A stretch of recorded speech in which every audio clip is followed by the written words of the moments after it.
You know, I was talking to my neighbor Margaret the other day, and she said something that really stuck with me. She's 73, active as ever, tends her garden every morning, and feels absolutely fantastic. But then she paused and said, "You know what, though? I keep putting off those doctor visits. I feel fine, so why bother?" And that got me thinking about how many of us feel exactly the same way. Here's the thing. Feeling great at 70 and beyond is absolutely wonderful, and you should celebrate that. But here's what I've learned from talking to countless doctors and health experts. The checkups that matter most after 70 aren't necessarily about fixing problems you can feel right now. They're about catching the silent things, the sneaky health issues that can creep up without any warning signs, and honestly, some of these can be life-changing if we catch them early. Today, I want to share with you the 10 essential health checkups that every person over 70 should prioritize. These aren't just routine doctor visits. These are the screenings and tests that can literally add years to your life and life to your years. We're going to talk about why each one matters, what to expect, and how to make sure you're getting the most out of every appointment. Because you deserve to enjoy these golden years with confidence, knowing you're taking the best possible care of yourself. Let's start with something that might surprise you. You know how we always hear about blood pressure being the silent killer? Well, after 70, this becomes even more critical, and here's why. Your heart has been working faithfully for you for 7 decades or more, pumping blood through your body day and night without you even thinking about it. But here's what happens as we age. Our blood vessels naturally become a bit stiffer, kind of like how a garden hose gets less flexible over time. This means your heart has to work harder to push blood through your system. Now you might be thinking, but I feel fine. My energy is good. I'm not having chest pains or anything dramatic. And that's exactly the tricky part about blood pressure issues. They often don't announce themselves with fanfare. I remember talking to a gentleman named Robert at my local pharmacy. He was 74, felt great, was still playing golf twice a week, and had been putting off his doctor visits for 2 years. When he finally went in for a routine checkup, his blood pressure was dangerously high. The doctor told him he was walking around with numbers that put him at serious risk for a stroke or heart attack, and he had no idea. Here's what I want you to understand about blood pressure monitoring after 70. It's not just about taking your blood pressure once and calling it good. Your doctor needs to see patterns. Understand how your blood pressure responds to different times of day, different activities, and even different seasons. Some people have what's called white coat syndrome, where their blood pressure spikes just from being nervous at the doctor's office. Others might have normal readings during the day but dangerous spikes at night. The good news is that this checkup is completely painless and quick. Your doctor will likely want to see you every 3 to 6 months if your blood pressure has been stable, or more frequently if there are concerns. They might also recommend a home monitoring device so you can track your numbers between visits. And here's something wonderful. Even if your blood pressure is elevated, there are so many effective treatments available today, from medications that have very few side effects to lifestyle adjustments that can make a real difference. But there's another checkup that's equally important, and this one often gets overlooked because it's not something we think about every day. I'm talking about bone density screening. Now, I know what you might be thinking. Oh, that's just for women, right? Actually, that's one of the biggest misconceptions out there. While women are at higher risk, especially after menopause, men over 70 are also at significant risk for osteoporosis and fractures. Let me paint you a picture of why this matters so much. Imagine you're walking down your hallway at home, the same hallway you've walked thousands of times. You catch your toe on the edge of a rug, something that might have just made you stumble a bit when you were younger. But now, if your bones have become fragile without you knowing it, that little stumble could result in a hip fracture, a broken wrist, or even a compression fracture in your spine. The statistics are sobering. About 1 in 3 women and 1 in 5 men over 50 will experience a fracture due to osteoporosis in their lifetime, and the risks increase significantly after 70. The bone density test itself is actually quite comfortable. It's called a DEXA scan, and it's similar to getting an X-ray but much more detailed. You lie on a table while a scanner passes over your body, usually focusing on your hip and spine. The whole thing takes about 15 minutes, and you don't need to do anything special to prepare. What's really valuable is that this test can detect bone loss before you ever have a fracture, giving you the opportunity to take action. And here's the empowering part. There's so much you can do to protect your bone health once you know where you stand. Your doctor might recommend calcium and vitamin D supplements, specific exercises that help strengthen bones, or medications that can actually help rebuild bone density. I've seen people in their 70s and 80s significantly improve their bone health with the right approach. The key with both of these checkups is that they give you information and options. Knowledge is power, especially when it comes to your health. When you know your blood pressure patterns and your bone density status, you and your doctor can work together to create a plan that keeps you active, independent, and confident in your daily life. These aren't just numbers on a chart. They're insights into how to live your best life at any age. Now, let's talk about something that affects almost every single one of us as we get older, but we often just accept it as part of aging when we really shouldn't. I'm talking about your vision. You know that moment when you're reading a menu at a restaurant and you find yourself holding it at arm's length, or when you're driving at night and those oncoming headlights seem to create halos that make it hard to see. These aren't just minor inconveniences. They can be early warning signs of serious eye conditions that, if caught early, can often be treated successfully. Here's what I want you to understand about eye health after 70. Your eyes are incredibly complex organs, and several serious conditions become much more common as we age. Glaucoma, for instance, is often called the sneak thief of sight, because it can gradually steal your peripheral vision without you even realizing it's happening. I have a friend named Dorothy who always prided herself on being observant. She could spot a bird in her backyard from across the room. But over the course of a few years, she started bumping into things, missing objects that were right beside her, and she just thought she was being clumsy. When she finally went for a comprehensive eye exam, the doctor discovered she had lost significant peripheral vision due to glaucoma. The heartbreaking part is that if Dorothy had been getting regular eye exams, this could have been caught much earlier, and her vision could have been preserved. But here's the hopeful part. She was able to get treatment that stopped the progression, and she adapted beautifully to her new normal. She often tells people that she wishes she hadn't waited so long to get checked.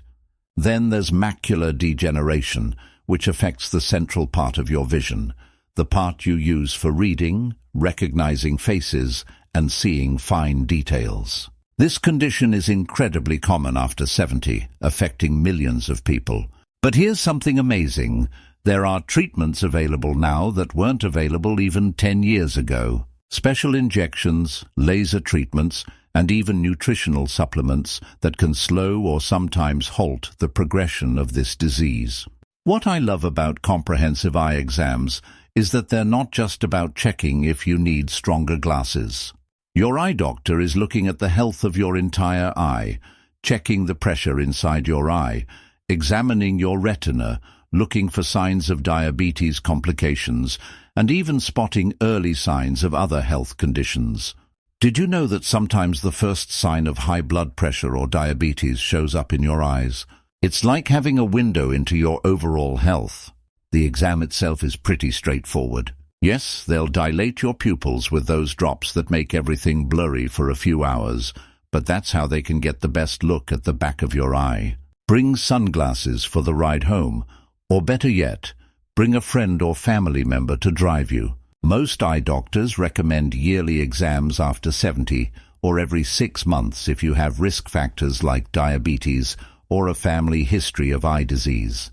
But while we're talking about senses that can change as we age, let's address something that many people are even more reluctant to acknowledge: hearing loss.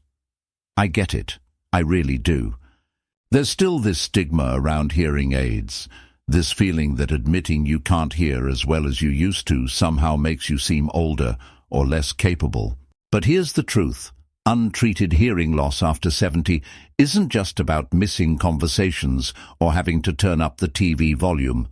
It's connected to so many other aspects of your health and quality of life in ways that might surprise you. When you can't hear well, you start to withdraw from social situations. You might stop going to family gatherings because it's too frustrating to follow conversations. You might avoid restaurants or social events because the background noise makes it impossible to understand what people are saying. This social isolation can lead to depression, and there's even research showing that untreated hearing loss can increase your risk of cognitive decline and dementia. But here's what's exciting. Hearing aid technology has come so far in recent years. I'm talking about devices that are nearly invisible, that can connect to your smartphone, that can filter out background noise and focus on the voice of the person you're talking to. Some of them are so advanced, they can even translate languages in real time. And many insurance plans now cover at least part of the cost. The hearing test itself is simple and completely painless.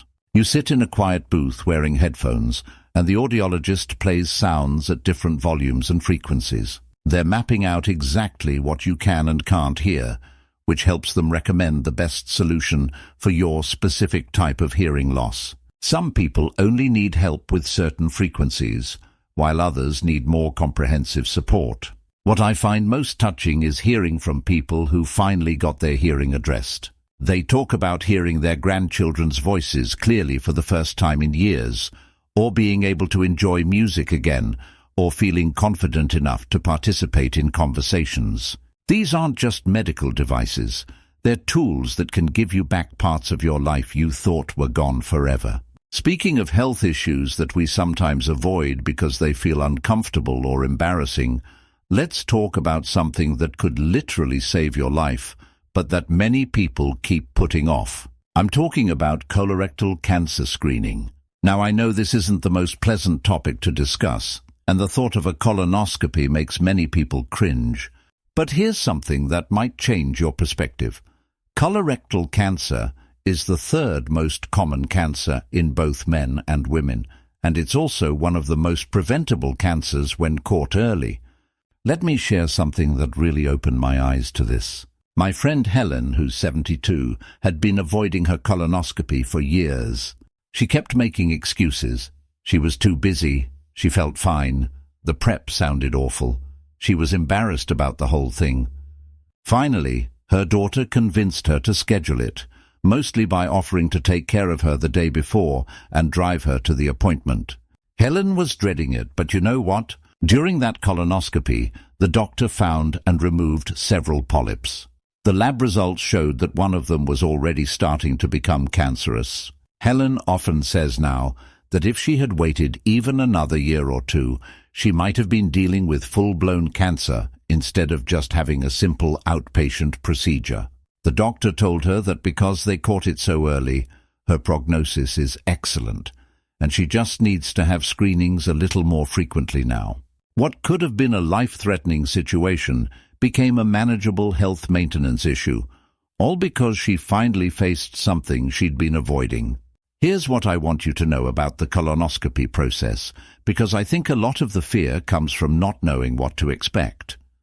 The prep is probably the most challenging part. You'll need to follow a special diet for a day or two before, and you'll take medication that clears out your colon. Yes, it means spending time in the bathroom, but it's just one day, and you can plan for it. Stay home, have some good books or movies ready, and remind yourself that you're doing something incredibly important for your health. The actual procedure is done while you're sedated, so you won't feel anything or even remember it. Most people say they feel like they just took a nice nap. The whole thing usually takes about 30 minutes, and then you rest for a bit while the sedation wears off. You'll need someone to drive you home, but many people feel fine the same day. The wonderful thing about colonoscopies is that they're not just diagnostic, they're also preventive. If the doctor finds polyps, they can remove them right then and there, before they have a chance to become cancerous.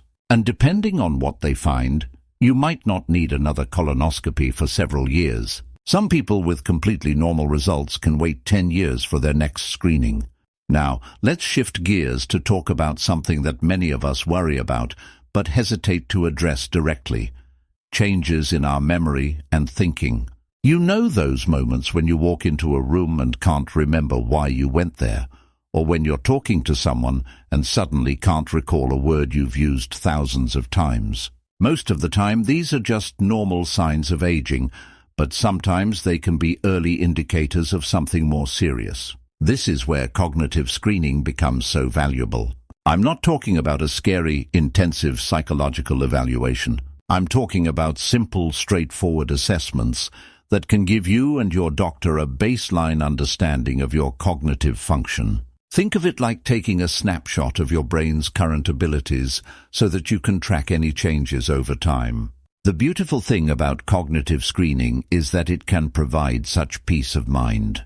Many people carry this nagging worry that every forgotten name or misplaced key is a sign of dementia, when in reality these are often just normal parts of aging, or can be related to other treatable conditions like depression, medication side effects, or even sleep problems. I know a gentleman named Frank who was becoming increasingly worried about his memory. He'd always been sharp as a tack, but lately he was forgetting appointments, having trouble following conversations, and felt like his thinking was getting fuzzy. His family was worried too, and everyone was tiptoeing around the possibility that this might be early dementia. Finally, his doctor suggested cognitive screening as part of his regular checkup.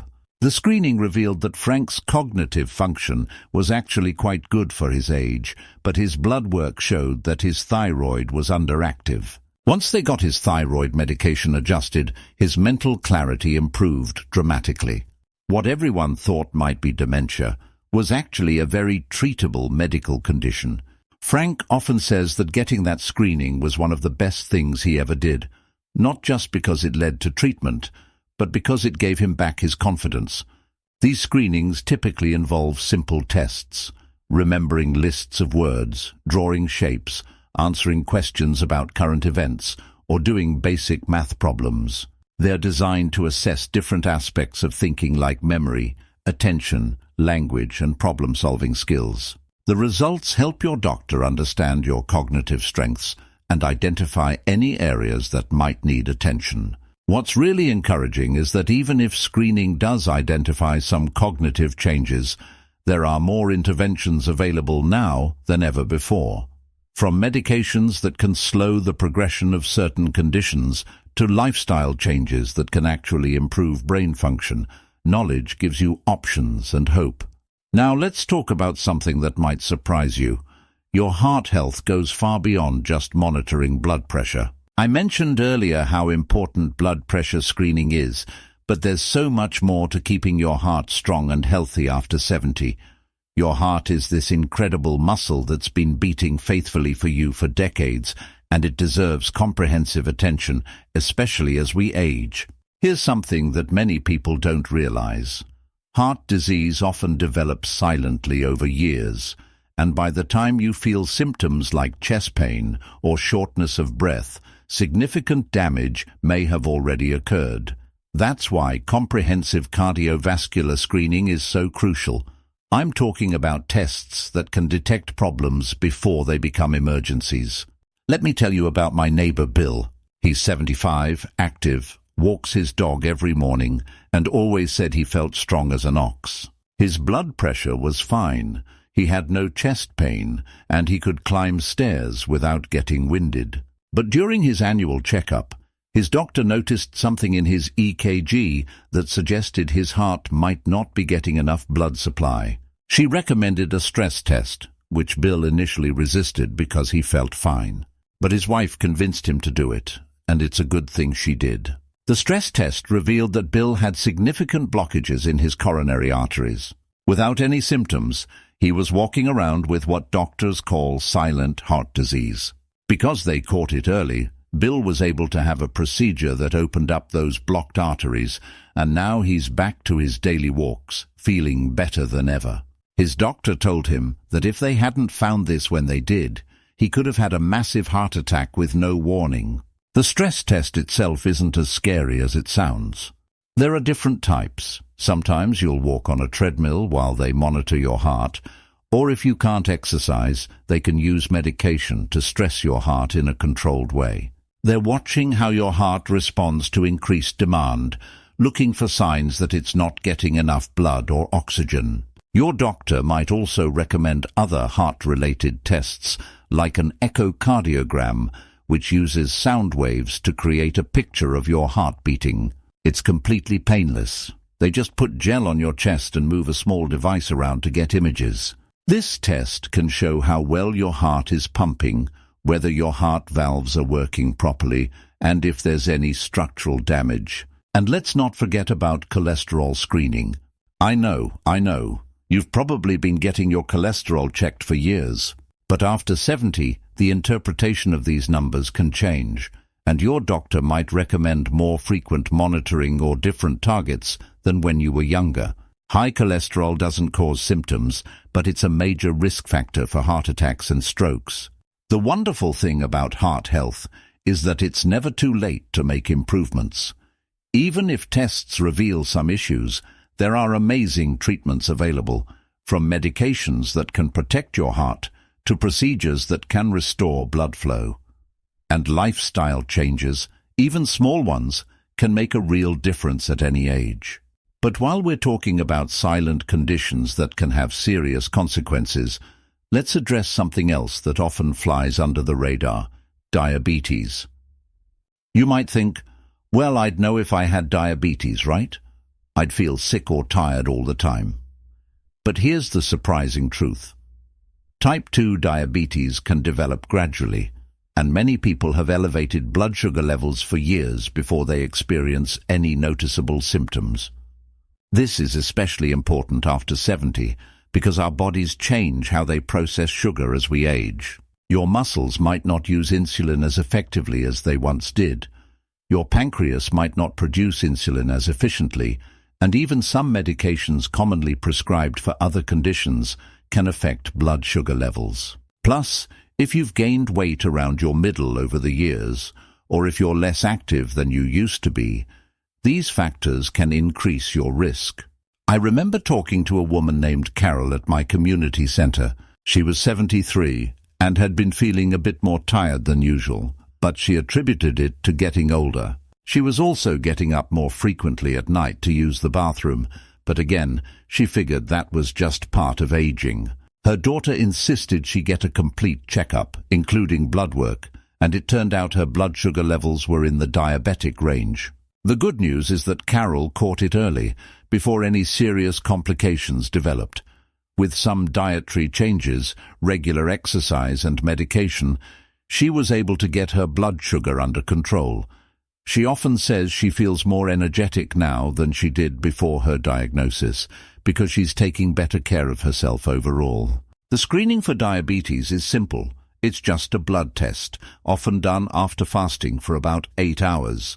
Your doctor might also recommend a test called A1C, which shows your average blood sugar levels over the past few months. This gives a more complete picture than just a single blood sugar reading. What's encouraging about diabetes screening is that even if you do have elevated blood sugar levels, catching it early gives you so many options. Sometimes lifestyle changes alone can bring blood sugar back to normal ranges. Other times, medication can help your body use insulin more effectively. And with all the technology available now, from continuous glucose monitors to smartphone apps that help you track your food and activity, managing diabetes has become much more manageable than it used to be. The key thing to remember is that both heart health and diabetes are conditions where early detection and treatment can make all the difference in the world. These screenings aren't just about finding problems. They're about giving you the information and tools you need to live your healthiest, most vibrant life possible. You know, as we wrap up our conversation today, I keep thinking about something that's become crystal clear to me through all the stories I've shared with you. Whether it's Margaret in her garden, Dorothy discovering her glaucoma, Helen finally getting her colonoscopy, Bill's silent heart disease, or Carol managing her diabetes. Every single one of these people had a moment when they realized that taking charge of their health wasn't about being sick or old. It was about choosing to live fully and confidently. These health checkups we've talked about aren't just medical appointments you have to endure. They're opportunities to partner with your healthcare team to write the next chapter of your life story. When you know where you stand with your blood pressure, your bone health, your vision and hearing, your heart, and all the other aspects of your well-being, you're not just managing problems, you're actively choosing to thrive. I love how each of these screenings gives you information and options. Even when they reveal something that needs attention, they're giving you the chance to address it early, when treatments are most effective and when you have the most control over the outcome. That's not scary, that's empowering. Here's what I want you to remember. Feeling good at 70, 80, or beyond isn't about luck. It's about making informed choices and taking proactive steps. You've earned the right to enjoy these years to the fullest, and these checkups are tools that help you do exactly that. I'd love to hear from you in the comments below. Have you had any of these screenings recently? Maybe you've been putting off something that this conversation has inspired you to schedule, or perhaps you have a story about how early detection made a difference in your life. Your experiences could really help someone else who's watching this. If you found this information helpful, please give this video a thumbs up and consider subscribing for more practical health and wellness content designed specifically for our amazing generation. Take care of yourself, and remember, you're worth every bit of attention and care you give to your health. Here's to many more years of feeling your absolute best.